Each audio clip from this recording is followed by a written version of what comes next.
おはようございます。デーカン太郎です。ベトナム、オーストラリア旅も4日目に突入しました。本日もシドニー探索をしていきます。ぜひお付き合いください。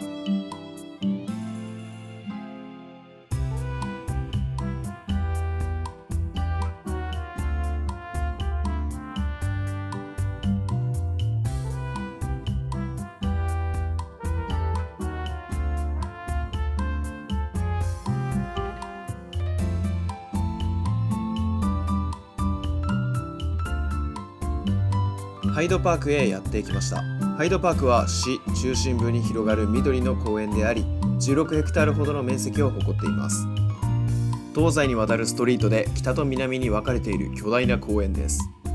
我々はハイドパークの北側を抜けてセントメアリー大聖堂を目指します。大聖堂をバックに正面に見える噴水がいい味を出しています。このアーチボルド記念噴水は第一次世界大戦におけるオーストラリアとフランスの同盟を記念したものだそうです。夜に撮影した噴水も綺麗でした。ハイドパークを横切り正面の道路を渡ってセントメアリー大聖堂前へ。1865年の焼失後、地元に根付く新設計を取り入れて100年近くをかけ復興を遂げたそうです。大聖堂のステンドグラスはイングランドから持ち込まれたものだそう。内部の景色は荘厳で厳格な雰囲気でした。再度ハイドパークを散策します。この公園はオーストラリア最古の公園で、イギリスのロンドンにも同名の公園があるのだとか。市の中心部にあるだけあって CBD のビル群が近くに見えます。パークストリートを横断して公園の南側へ入ります。直進した先にアールデコ調の建物が見えます。この建物はアンザックメモリアルといって第一次世界大戦で亡くなった兵士を慰霊する記念碑です。小さな博物館が併設されていて見学が可能です。我々は外から記念碑を眺め、オーストラリアン博物館へ向かいます。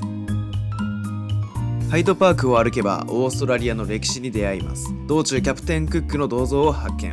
オーストラリア大陸東海岸に到達した最初のヨーロッパ人です。オーストラリアン博物館に到着しました。館内の展示物はオーストラリアのみならず太平洋の自然をも対象とし、その歴史と文化を網羅した世界の博物館というイメージでした。先住民の美術・工芸品であったり、オーストラリアの地質学についての展示品、動物のジオラマはもちろん恐竜の巨大なジオラマまで展示してありました。 EAC の紹介文と床のイラストを見て思い出すのはファイディングにもですよね。南半球最多の収蔵品数を誇るオーストラリア最古の博物館の名の通り、多ジャンルに触れることのできる素敵な博物館でした。オーストラリアン博物館から少し歩いてハイドパークバラックスに向かいます。ハイドパークバラックスはユネスコ世界文化遺産に登録されていて、19世紀初頭に囚人の宿泊施設として建設されました。そこから移民収容所、博物館へと変貌を遂げていった施設です。ハイドパークバラックス敷地内、入って左の建物で音声ガイドを借りられます。英語の音声ガイドを聞きつつ展示品を眺めていました。まさか我々が行った翌月2024年の8月から日本語ガイドが追加されたそうです。囚人たちの寝床や衣類、移民収容所時代の女性の衣類、装飾品などが展示されていました。ルケーチ時代のオーストラリアの一面を垣間見る貴重な経験ができました。ハイドパークバラックスを出るとデモのような一団が。消防隊の待遇改善を要求するものでしょうか。デモをよそにマッコーリーストリートを歩きます。ザ・ミント前へとやってきました。ザ・ミントはシドニー最古の建物であり、囚人の病院から王立造幣局に変遷を遂げた建物です。我々は外から眺めるだけでしたが、入場は無料、カフェスペースもあるそうです。ザ・ミントのお隣、シドニー病院へ来ました。映画の舞台にもなったそうです。マッコーリーストリート沿いにあるイノシシの銅像にご挨拶してきました。花を触ると願いが叶うのだそうです。疲労の蓄積が今になってあらわとなったのか、お互い体力回復のためホテルに戻ります。途中スーパーで買った昼食を食べ、ツアーまでの時間お休みします。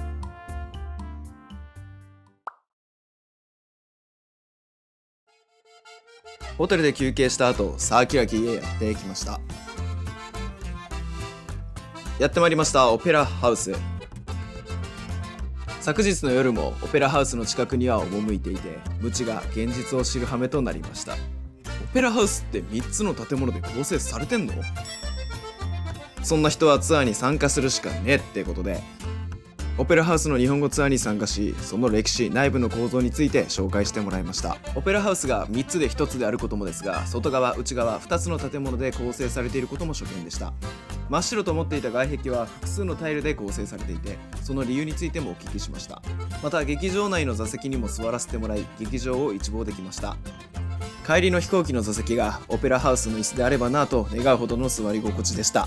シドニー病院のイノシシに願っとけばよかったなぁ。聞いてみて知るのはやっぱり良かったです。日本語ツアーもオペラハウスも最高でした。ちなみに我々が参加したツアーの集合場所はオペラハウス正面階段下のエスカレーターでした。我々は当然のごとく迷いましたので、とりあえず共有させていただきます。我々は今回オペラハウス公式サイトでツアーの予約を行いました。公式サイトのツアーページで日本語ツアーを選択し、ツアー内容を確認後、ブックナウを選択。ツアーのみか食事付きのツアープランどちらかを選択し、次のページで日程調整などの予約が可能となります。参考になれば嬉しいです。おすすめですのでぜひ。ちょっと予定外の行動をとり、現在オンザフェリーサーキュラキーの船着き場から気になる場所へ向かいます。昨日の夜オペラハウスに行った際、ハーバーブリッジの写真を撮ったのですが、その際気になる建物がありました。これです。時間もあるし近くまで行こうという思いつきでフェリーに乗船しております。サーキュラキーからハーバーブリッジを渡った先、ミルソンズポイントへ向かいます。ハーバーブリッジをくぐればインパクトのある建物が全貌をあらわにします。ミルソンズポイントに到着し、ルナパークの迫力満点ゲート前へ。入場は無料で、アトラクションに乗るには1日チケットの購入が必要です。1935年にオープンしたレガシーな遊園地なだけあって、風情のあるアトラクションが多かったです。我々は入って歩くだけでしたが、海外の遊園地らしさを味わえて満足でした。今度は電車でハーバーブリッジを渡り、サーキュラキー側に戻ります。シドニーに行きたいと思った理由の一つ、その建物の前へとやってきました。レガシーなショッピングアーケードクイーンビクトリアビルディングに到着。外は歴史を感じる趣のあるいでたちで、ロマネスク様式と呼ばれる建築様式などだとか。 QVB 内の画像にイギリス味ハリポタ味を感じて、必ずここに来たいと思っていました。また QVB の北側と南側にあるという2つのシンボルも見逃せません。見えてきましたね。北口にあるグレートオーストラリアンクロック、 1.5 億円以上かけ4年の月日で製作した重さ4トン高さ10メートルの世界最大の釣り時計です。エレベーターも外観がレトロ。シドニーの各観光スポットは営業曜日が異なる場合があり、調整の必要がありました。ここ QVB は曜日によって営業時間が異なるため、最も営業時間が長い木曜日に訪れています。やってきた南口には2つ目のシンボルロイヤルクロックがあります。午前9時から午後9時までの1時間ごとに仕掛けが発動してからくりが動き出すのだそうです。我々は残念ながら確認できず無念です。 QVB の見どころは釣り時計だけではありません。ロマネスク様式の内装全てが魅力です。こちらの中央ホール、立ち止まって見上げると、高い吹き抜けの屋根には美しいステンドグラスがはめ込まれています。タウンホール方面 QVB1 階外側に店舗を構えるヘイグスチョコレートでお土産のチョコを購入。タウンホールからサーキュラキーに移動し、夕食を食べに向かいます。念願の OG ビーフをいただきに来ました。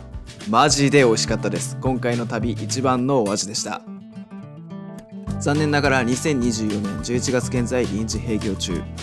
いち早い店舗の再開を願っています。